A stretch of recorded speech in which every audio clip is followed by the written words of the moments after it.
বাজারে এত সুন্দর ফুলকপি পাওয়া যাচ্ছে, তো আজকে আমি ঠিক করলাম ফুলকপি ভাজা করব।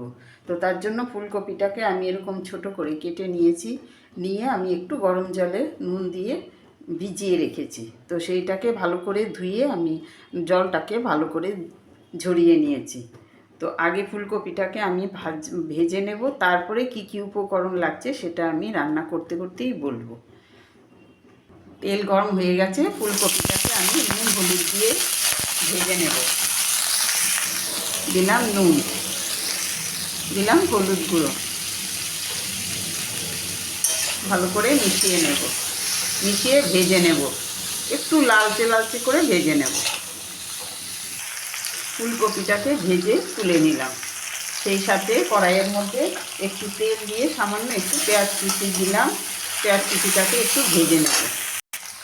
একটু রসুন বাটা দিলাম, দিলাম কাঁচা লঙ্কা কুচি, একটু ভালো করে ভেজে নেব।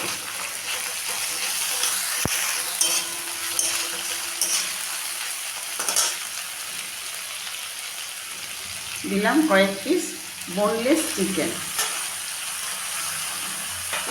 এই চিকেনটাকে আমি এরকম ছোট করে কেটে নিয়েছি, এরকম। এখন আমি এটাকে একটু ভেজে নেব। দিলাম নুন, দিলাম হলুদ গুঁড়ো, দিলাম কাশ্মীরি লঙ্কার গুঁড়ো। এটাকেও আমি এখন ভালো করে মিশিয়ে নেব।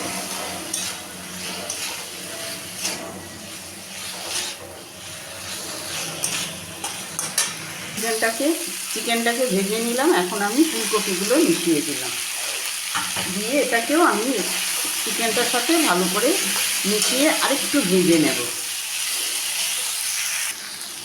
একটু জল দিলাম,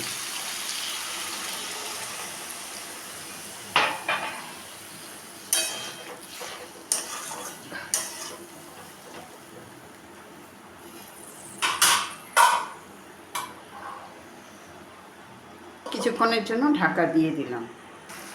তো ঢাকাটা সরিয়ে দিলাম, দিলাম একটু গরম মশলার গুঁড়ো, খুব সামান্য একটু গরম মশলার গুঁড়ো দিলাম। দিয়ে এখন আমি এটাকে ভালো করে মিশিয়ে নেব। তো রান্না আমার শেষ, এবার আমি নামিয়ে নেব।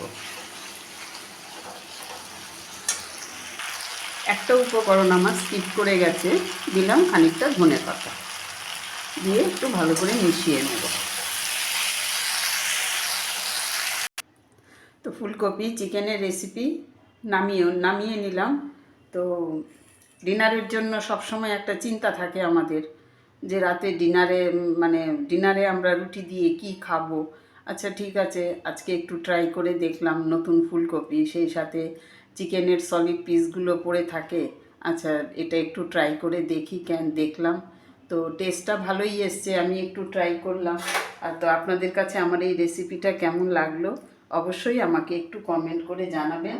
আর সেই সাথে প্রত্যেক দিনের মতন রিকোয়েস্ট, যদি ইউটিউব থেকে দেখেন তাহলে আমার এই চ্যানেলটাকে সাবস্ক্রাইব আর বেল আইকনটি প্রেস করে দেবেন। সেই সাথে একটা লাইক কমেন্ট শেয়ার। আর যদি ফেসবুক থেকে দেখেন তাহলে চ্যানেলটাকে ফলো করার অনুরোধ রইল। তো আজ এই পর্যন্তই, আবার নেক্সট রেসিপি নিয়ে আবার কথা হবে।